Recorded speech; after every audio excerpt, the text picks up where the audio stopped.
Hello and welcome to day 15. We're continuing our gentle walk through the Bible. Whether you're just joining us or however today finds you, you're welcome here. Let's go. Today, we're reading Genesis 38, 39, and 40. Genesis 38. And it came to pass at that time that Judah went down from his brethren and turned into a certain Adullamite, whose name was Hira. And Judah saw there was a daughter of a certain Canaanite, whose name was Shua, and he took her and went in unto her. And she conceived, and bare a son, and he called his name And she conceived again, and bare a son, and she called his name Onan. And she yet again conceived and bare a son, and called his name Shelah. And he was at Chezib, where she bare him. And Judah took a wife for his firstborn, whose name was Tamar. And Judah's firstborn, was wicked in the sight of the Lord, and the Lord slew him. And Judah said unto Onan, Go in unto thy brother's wife, and marry her, and raise up seed to thy brother. And Onan knew that the seed should not be his.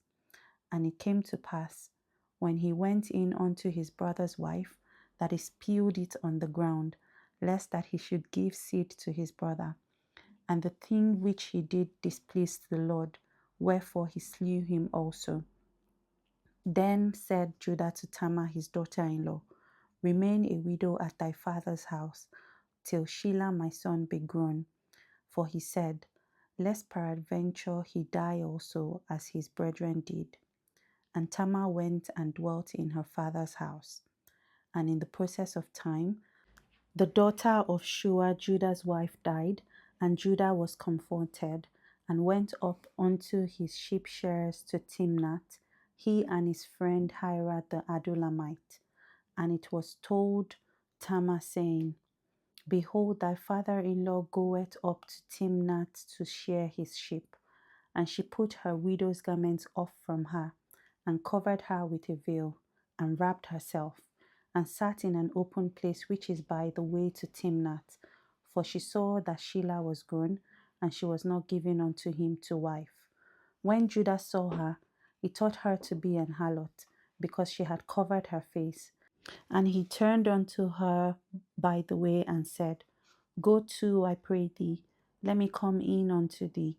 For he knew not that she was his daughter-in-law. And she said, What wilt thou give me, that thou mayest come in unto me? And he said, I will send thee a kid from the flock. And she said, Wilt thou give me a pledge till thou send it? And he said, What pledge shall I give thee? And she said, Thy signet, and thy bracelets, and thy staff that is in thine hand. And he gave it to her, and came in unto her, and she conceived by him. And she arose and went away, and laid by her veil from her, and put on the garment of her widowhood. And Judah sent the kid by the hand of his friend the Adullamite, to receive his pledge from the woman's hand, but he found her not. Then he asked the men of that place, saying, Where is the harlot that was openly by the wayside? And they said, There was no harlot in this place. And he returned to Judah and said, I cannot find her. And also the men of the place said that there was no harlot in this place. And Judah said, Let her take it to her, lest we be ashamed. Behold, I sent this kid, and thou hast not found her.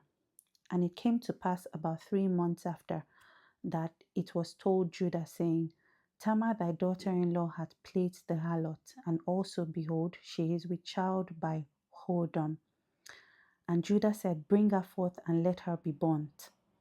When she was brought forth, she sent to her father-in-law, saying, By the man whose these are am I with child? And she said, Discern, I pray thee, whose are these, the signet, the bracelets, and the staff. And Judah acknowledged them and said, She hath been more righteous than I, because I gave her not to Shelah my son. And he knew her again no more. And it came to pass in the time of her travail, that behold, twins were in her womb. And it came to pass when she travailed that the one put out his hand, and the midwife took and bound unto his hand a scarlet thread, saying, This came out first. And it came to pass as he drew back his hand, that behold, his brother came out, and she said, How hast thou broken forth? This breach be upon thee. Therefore his name shall be called Phares. And afterward came out his brother that had the scarlet thread upon his hand, and his name was called Zara. Genesis 39. And Joseph was brought down to Egypt, and Potiphar, an officer of Pharaoh, captain of the guard, an Egyptian, bought him of the hands of the Ishmaelites, which had brought him down thither. And the Lord was with Joseph, and he was a prosperous man, and he was in the house of his master the Egyptian. And his master saw that the Lord was with him, and that the Lord made all that he did to prosper in his hand. And it came to pass from the time that he had made him overseer in his house, and over all that he had, that the Lord blessed the Egyptian's house for Joseph's sake. And the blessing of the Lord was upon all that he had in the house and in the field. And he left all that he had in Joseph's hand, and he knew not aught he had, save the bread which he did eat. And Joseph was a goodly person and well favored. And it came to pass after these things that his master's wife cast her eyes upon Joseph, and she said, Lie with me.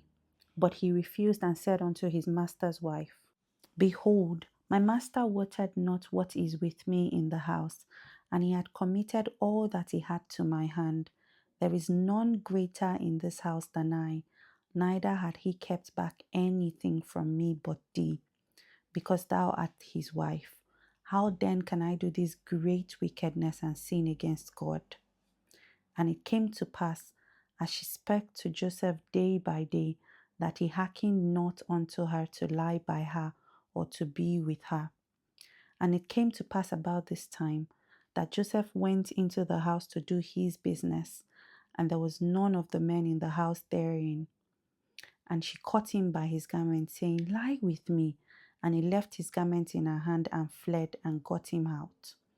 And it came to pass, when she saw that he had left his garment in her hand and was fled forth, that she called unto the men of her house and spake unto them, saying, See, he hath brought in an Hebrew unto us to mock us. He came in unto me to lie with me, and I cried with a loud voice. And it came to pass, when he heard that I lifted up my voice and cried, that he left his garment with me and fled and got him out. And she laid with his garment by hand until his Lord came home. And she spoke unto him according to these words, saying, The Hebrew servant which thou hast brought unto us came in unto me to mock me. And it came to pass, as I lifted up my voice and cried, that he left his garment with me and fled out. And it came to pass, when his master heard the words of his wife, which she spake unto him, saying, After this manner did thy servant to me, that his wrath was kindled. And Joseph's master took him and put him into prison, a place where the king's prisoners were bound, and he was there in prison. But the Lord was with Joseph, and showed him mercy, and gave him favor in the sight of the keeper of the prison. And the keeper of the prison committed to Joseph's hand all the prisoners that were in the prison, and whatsoever they did there, he was the doer of it. The keeper of the prison looked not to anything that was under his hand, because the Lord was with him, and that which he did, the Lord made it to prosper. Genesis 40. And it came to pass after these things, that the butler of the king of Egypt and his baker had offended their lord the king of Egypt. And Pharaoh was wroth against two of his officers, against the chief of the butlers and against the chief of the bakers. And he put them in the house of the captain of the guard, into the prison, the place where Joseph was bound. And the captain of the guard charged Joseph with them, and he served them, and they continued a season inward. And they dreamed a dream, both of them, each man his dream in one night, each man according to the interpretation of his dream, the butler and the baker of the king of Egypt, which were bound in the prison.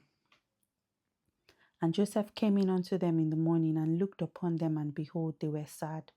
And he asked Pharaoh's officers that were with him in the ward of his Lord's house, saying, Wherefore look ye so sadly today? And they said unto him, We had dreamed a dream, and there is no interpreter of it. And Joseph said unto them, Do not interpretations belong to God? Tell me them, I pray you. And the chief butler told his dream to Joseph and said to him, In my dream, behold, a vine was before me, and in the vine were 3 branches, and it was as though it budded, and her blossoms shot forth, and the clusters thereof brought forth ripe grapes. And Pharaoh's cup was in my hand, and I took the grapes, and pressed them into Pharaoh's cup, and I gave the cup into Pharaoh's hand. And Joseph said unto him, This is the interpretation of it. 3 branches are 3 days. Yet within 3 days shall Pharaoh lift up thine head, and restore thee unto thy place. And thou shalt deliver Pharaoh's cup into his hand, after the former manner when thou wast his butler. But think on me when it shall be well with thee, and show kindness, I pray thee, unto me, and make mention of me unto Pharaoh, and bring me out of his house. For indeed I was stolen away out of the land of the Hebrews, and here also have I done nothing, that they put me into the dungeon. When the chief baker saw that the interpretation was good, he said unto Joseph, I also was in my dream, and behold, I had 3 baskets on my head, and in the upmost basket there was all manner of baked meats for Pharaoh, and the birds did eat them out of the basket upon my head. And Joseph answered and said, This is the interpretation thereof. The 3 baskets are 3 days. Yet within 3 days shall Pharaoh lift up thy head from off thee, and shall hang thee on a tree, and the birds shall eat thy flesh from off thee. And it came to pass the 3rd day, which was Pharaoh's birthday, that he made a feast unto all his servants, and he lifted up the head of the chief butler and of the chief baker amongst his servants. And he restored the chief butler unto his butlership again, and he gave the cup into Pharaoh's hand, and he hanged the chief baker as Joseph had interpreted to them. Yet did not the chief butler remember Joseph, but forgot him. That's our reading for today. We'll see you tomorrow as we read Genesis 41 and 42. See you tomorrow.